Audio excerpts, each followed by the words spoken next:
Hello everybody, welcome back to the channel. My name is Anna Champong and I'm here to bring you stories of the motherland. I am so happy to finally found a born and raised Ghanaian who was willing to be on camera. That is not an easy task, guys. Really? Make sure you subscribe to the channel and let's get into the video with this handsome man. Wow. Thank you. Hello Zack, how are you? That was a lovely introduction. Thank you very much. I am doing well. How are you? You are a doctor. Oh, I'm fine. Thank you very much. You are a doctor, a fitness guru, a model. Like, what is the list? Please introduce yourself.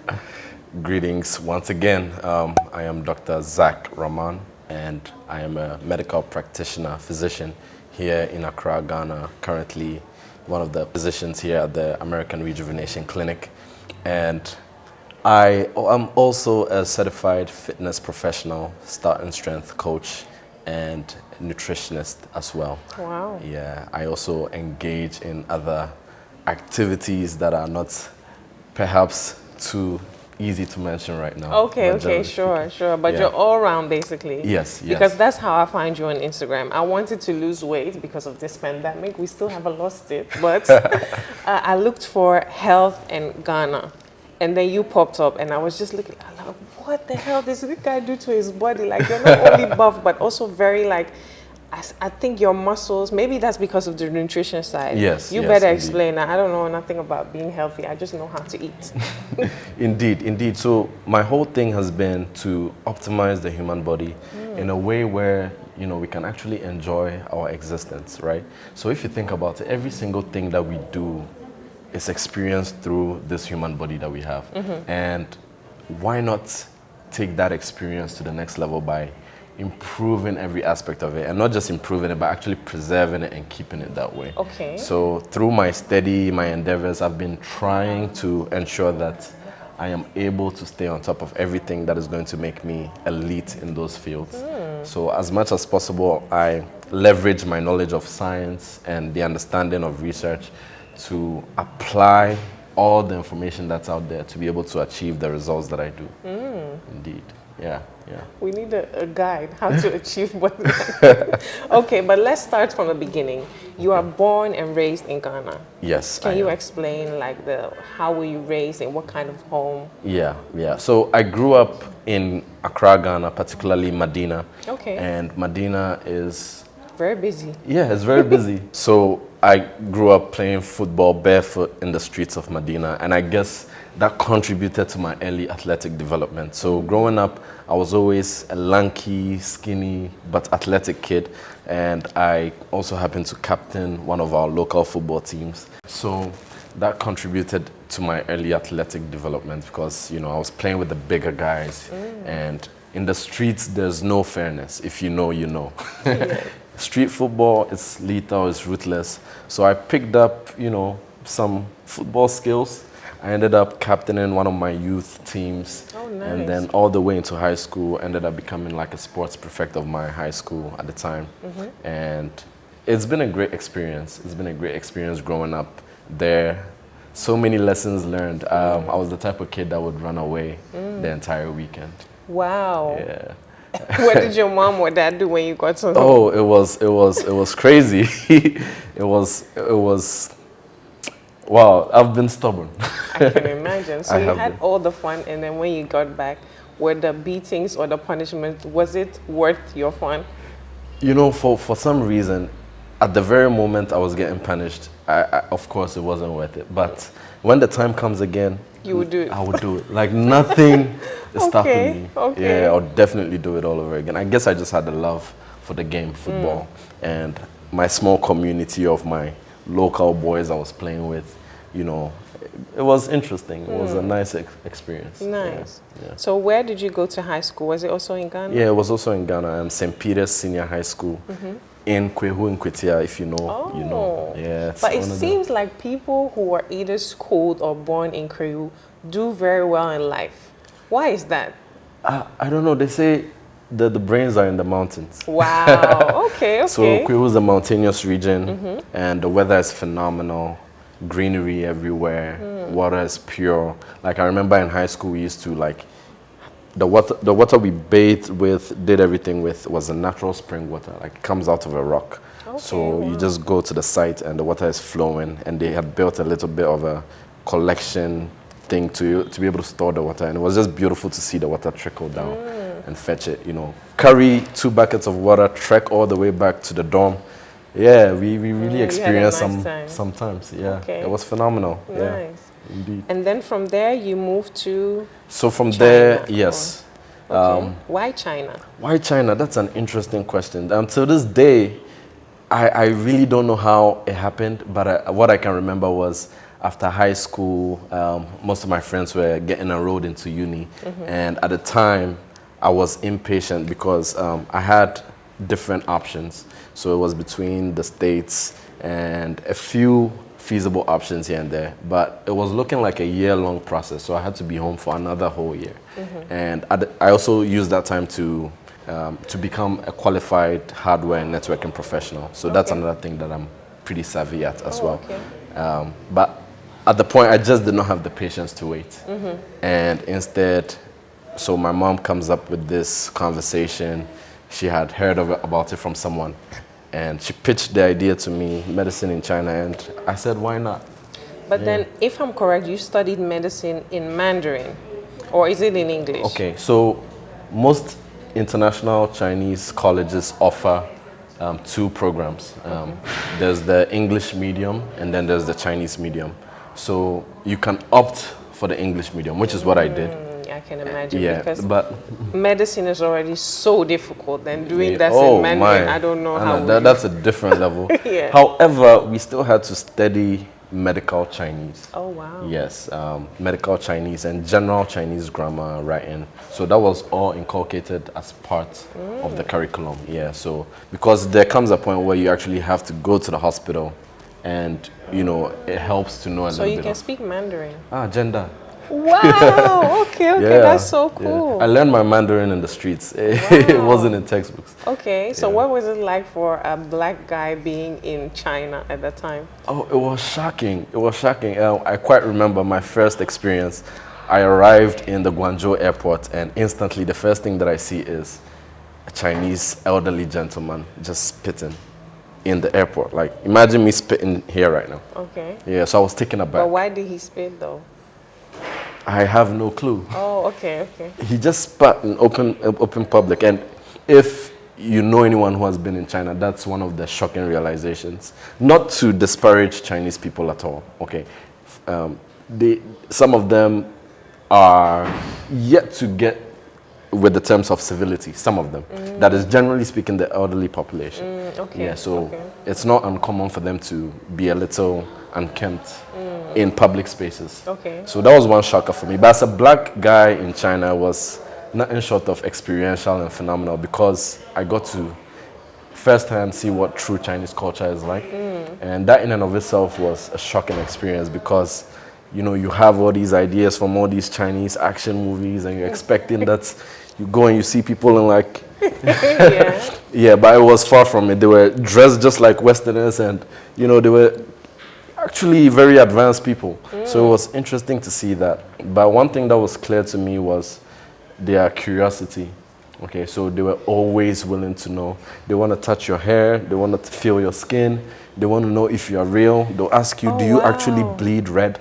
Yeah. Wow. So there's Those a are lot. crazy questions. Really, there's a gap Okay. when it comes to what they know, because the way China is set up, they are not really exposed To the other the other world, cultures, yeah, except yeah. for what they know through media, Yeah. of which is even limited. Yeah. So they have stereotypes. Every black guy in China is an athlete by default, whether you like it or not. Oh, you either play basketball, football, or you're some kind of entertainer. So you might as well fit the bill. Oh, that's funny. So I ended up actually playing semi-professional soccer Oh, for wow. several years in China as That's well. nice. So every weekend I'd run away from campus, fly out, go play football, get paid, come back. It was pretty fun.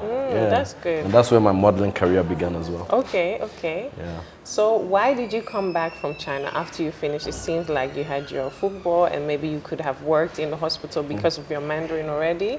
Why did you come back to Ghana? That's a great question. The opportunity in China is limitless. It's quite a lot. There are so many different opportunities for work. That is if you actually go on to acquire the permit to be able to do so. I have several people, friends there now, who have been there for decades and are still there. And I know people that I was with who have remained behind. Oh. Yeah. And So they're respectful towards black people and embracing if you wanted to work or... Well, let me put it this way. Native English-speaking black people tend to have a slight advantage because right now China is really trying to teach their youth English. Yeah. So if you're a native speaker that is from Ireland or the UK, generally speaking the UK, Australia, US, you are regarded with a higher degree of reverence because you can provide some value to them. Yeah. Yeah, but generally speaking, African reputation in China, it's not really up there, Of course, the media has its role. Yeah. Always. Okay. Indeed. So you chose to come back to Ghana? So that was the predetermined plan. The plan was just to study and come back and possibly explore other options of where to practice. Okay. And coming back to Ghana because once again it's my home country and it's plausible that I actually have the license to practice here. So I came back and then I had to study for my licensure exams, which I passed, and I've been here since. Congrats. Yeah, thank you. So what is like your title? You're a doctor of? No, I'm just a doctor. Okay. That is fundamentally speaking, that is GP-ish. So still in training, but the system here is quite different because you have to go through this after you, especially as a foreign medical graduate, you have 2 years of housemanship, and then after that, MO-ship, which you can do for several years before you can enter and be eligible for a residency program in a special field. Okay. So the system here is quite different. Okay. So I'm in the very infancy of my medical career. Okay.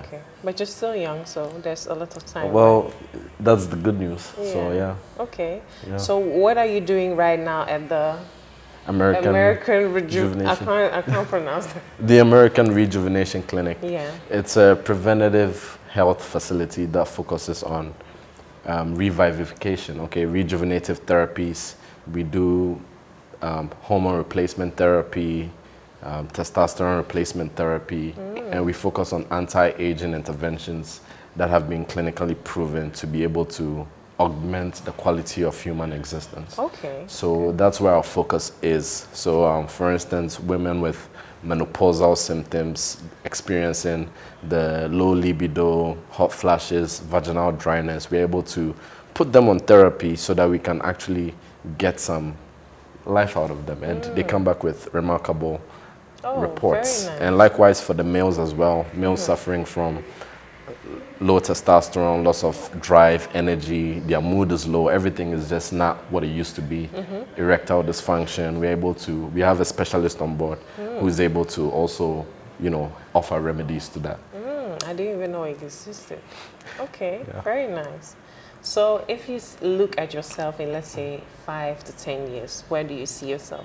Wow, my dreams are really big. 5 to 10 years, where does Zack see himself? Okay. Are you still in Ghana? Am I still in Ghana? That question is a question mark. Am I still in Ghana? I can't really tell. Likely, maybe not. I'm not too sure yet. But I do know that I want to pursue further education. So, and some of the institutions I'm looking into are not in Ghana. So already that question is a little, I really don't know. Yeah. Yes, but in the next couple of years, I'll be looking to further my education, acquire more knowledge in fields that, align with my philosophy when it comes to healthcare. Okay. Because my whole approach is, I prefer to focus more on the preventative aspect of it, okay, rather than the conventional medical practice where it's about management of chronic disease and acute episodes of illnesses. That is all well and good, but I'd much rather help people in a way that they can have tangible results and actually impede the procession of any chronic disease where I can.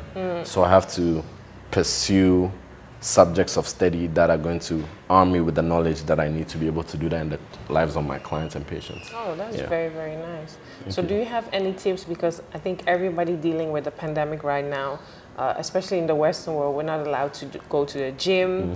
We're not allowed to, well, we are allowed to eat healthy, but because of all these fast food deliveries and all of that, we are not really on a healthy diet, let's say. So what can we do at home to still stay healthy and fitness or... So at home, I think you've brought up some of the main points. That is to eat healthy. Literally, you are what you eat. So one of the main talking points here when we have our clients is we let them understand that ultimately every therapy we give you is only going to be more better when it's combined with a lifestyle change of improved nutrition and level of activity. So generally speaking, the cornerstones of health, you have to be sleeping well, getting ample physical activity, you are getting enough activity throughout your day, and you are working towards building the habits of good nutrition. So that's something I think everyone should educate themselves on, building the right habits of good nutrition. What does that look like for you? Everyone has their preferences and what can work with them long term. So you just have to ensure that you learn what works best for you and what fits your goals, whether it's weight maintenance, health improvement. Of course, you want to improve your immunity. And of course, there are certain dietary components that are able to help you do that in a good way. And of course, rest and stress management, so your sleep and quality of your sleep. Generally, these would be my recommendations. If you can focus on these three things, you should be good. Thank you. Those are very good tips.